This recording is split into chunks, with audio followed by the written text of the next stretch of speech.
Bismillahirrahmanirrahim. Assalamualaikum warahmatullahi wabarakatuh. Pertama-tama, marilah kita panjatkan puji syukur kehadirat Allah Subhanahu wa Ta'ala, yang mana telah memberikan kita semua kesehatan. Terima kasih kepada Bapak dosen pengampu yang telah mempersilahkan kami untuk mempresentasikan hasil diskusi kami mengenai studi kasus 4 yang berjudul Efektivitas Model Pembelajaran Berbasis Permainan terhadap Hasil Belajar Ilmu Pengetahuan Alam dan Sosial. Baik, yang selanjutnya di sini ada ringkasan masalah. Ringkasan masalah penelitian ini pada kasus 4, peneliti ingin mengetahui apakah model pembelajaran berbasis permainan efektif dalam meningkatkan hasil belajar ilmu pengetahuan alam dan sosial siswa kelas 4 SD pada materi bagian-bagian tumbuhan. Untuk menjawab permasalahan tersebut, penelitian dilakukan dengan membandingkan dua kelompok, yaitu kelompok eksperimen dan kelompok kontrol. Untuk kelompok eksperimen yang menggunakan model pembelajaran berbasis permainan dan untuk kelompok kontrol yang menggunakan pembelajaran biasa. Sebelum pembelajaran, kedua kelompok diberikan pretest untuk mengetahui kemampuan awal siswa. Setelah proses pembelajaran selesai, kedua kelompok diberikan post-test untuk mengetahui hasil belajar. Selanjutnya, hasil post-test dari kedua kelompok dianalisis untuk mengetahui apakah model pembelajaran berbasis pembelajaran berbasis permainan lebih efektif dibandingkan pembelajaran biasa. Jadi, dalam ringkasan masalah di sini, kelompok kami membandingkan dua kelompok, yaitu kelompok eksperimen dan kelompok kontrol. Yang selanjutnya di sini ada hipotesis penelitian. Hipotesis 0 atau H0, tidak terdapat perbedaan hasil belajar ilmu pengetahuan alam dan sosial antara siswa yang belajar menggunakan model pembelajaran berbasis permainan dengan siswa yang belajar menggunakan pembelajaran biasa. Terus, hipotesis alternatif atau H1, terdapat perbedaan hasil belajar ilmu pengetahuan alam dan sosial antara siswa yang belajar menggunakan model pembelajaran berbasis permainan dengan siswa yang belajar menggunakan pembelajaran biasa.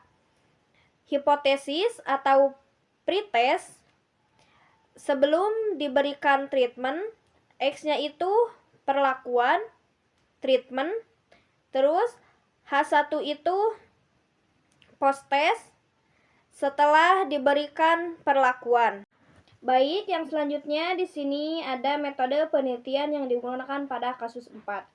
Penelitian ini menggunakan pendekatan kuantitatif karena data dianalisis berupa angka, yaitu nilai pretest dan post-test pada siswa. Data tersebut kemudian diolah menggunakan analisis statistik untuk mengetahui hasil penelitian. Jenis penelitian yang digunakan adalah kuasi eksperimen atau kuasi eksperimental. Hal ini karena penelitian melibatkan dua kelompok, yaitu eksperimen dan kelompok kontrol. Untuk kelompok eksperimen yang diberikan perlakuan berupa model pembelajaran berbasis permainan dan kelompok kontrol yang menggunakan pembelajaran biasa. Desain penelitian yang digunakan adalah two-group design. Desain ini dipilih karena penelitian membandingkan dua kelompok yang berbeda, yaitu kelompok eksperimen dan kelompok kontrol. Untuk mengetahui perbedaan hasil belajar setelah diberikan perlakuan yang berbeda. Selanjutnya, teknik analisis data yang digunakan adalah independent sample test. Teknik ini dipilih karena bertujuan untuk membandingkan rata-rata hasil belajar atau nilai post-test antara dua kelompok yang saling independen, yaitu kelompok eksperimen dan kelompok kontrol. Namun, sebelum melakukan independent sample test, terlebih dahulu dilakukan uji normalitas dan uji homogenitas untuk memastikan bahwa data memenuhi syarat analisis. Baik, yang selanjutnya akan disampaikan oleh rekan saya. Selanjutnya saya akan menjelaskan cara pengolahan datanya berdasarkan permasalahan penelitian yang ada di kasus 4, yaitu membandingkan dua kelompok, yaitu kelompok eksperimen dan kelompok kontrol. Saya menggunakan aplikasi JASP dengan metode Independent Sample Test. Langkah pertama, saya memasukkan data ke dalam JASP. Ini sudah dimasukkan. yang terdiri atas 3 kolom, yaitu kolom kelompok, pretest, dan posttest. Di sini pastikan dulu kolom kelompok, kolom tipenya nominal dan pretest, kolom tipenya scale, dan posttest juga sama kolom tipenya scale. Nah, setelah itu saya memilih menu tes, kemudian independent sample tes. Selanjutnya variabel posttest saya masukkan ke bagian dependent variable. Sedangkan variabel kelompok saya masukkan ke bagian grouping variable. Kemudian saya mencentang deskriptif statistik. Dicentang untuk menampilkan statistik deskriptif seperti jumlah sampel, nilai rata-rata, dan standar deviasi. Nah, data ini membantu kita melihat gambaran umum hasil belajar pada masing-masing kelompok. Kedua, normality.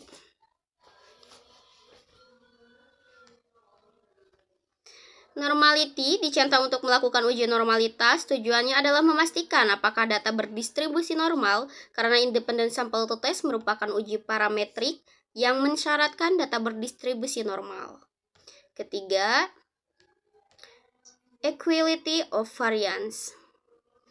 Dicentang untuk melakukan uji homogenitas variance. Tujuannya adalah mengetahui apakah variance pada kelompok eksperimen dan kelompok kontrol sama atau homogen. Jika homogen, maka hasil uji T dapat digunakan sesuai asumsi yang berlaku.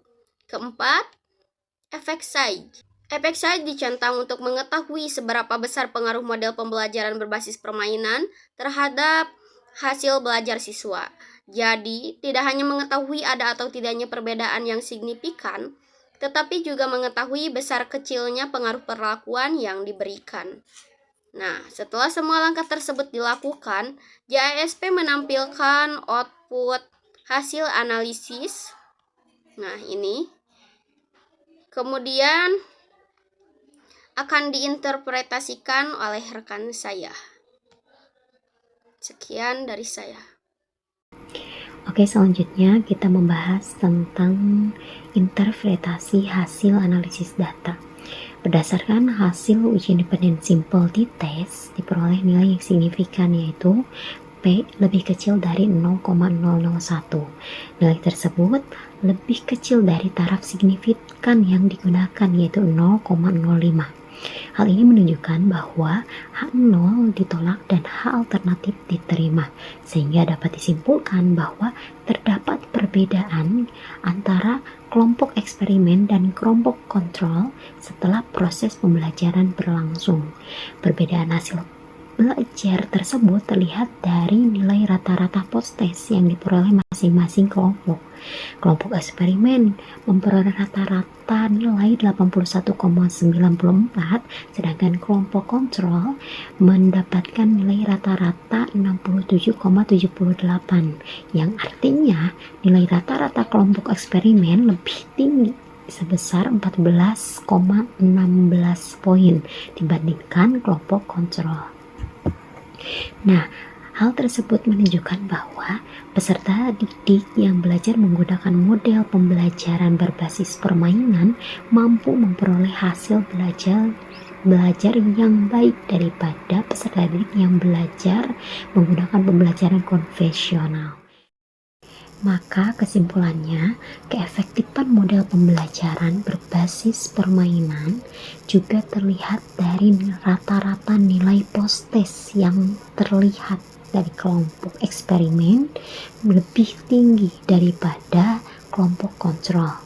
Hasil tersebut menunjukkan bahwa penggunaan model pembelajaran berbasis permainan dalam proses pembelajaran dapat membantu siswa lebih mudah memahami materi, lebih aktif mengikuti kegiatan pembelajaran, dan lebih termotivasi untuk terus belajar. Suasana pembelajaran yang menyenangkan juga membuat siswa lebih semangat dalam mengikuti setiap kegiatan pembelajaran. Nah, oleh karena itu, secara keseluruhannya dapat disimpulkan bahwa model pembelajaran berbasis permainan memberikan pengaruh positif terhadap hasil belajar IPA siswa. Oleh karena itu, model pembelajaran ini dapat digunakan sebagai salah satu alternatif yang efektif untuk meningkatkan hasil belajar serta menciptakan proses pembelajaran yang lebih aktif, lebih menarik, dan lebih menyenangkan. Sekian.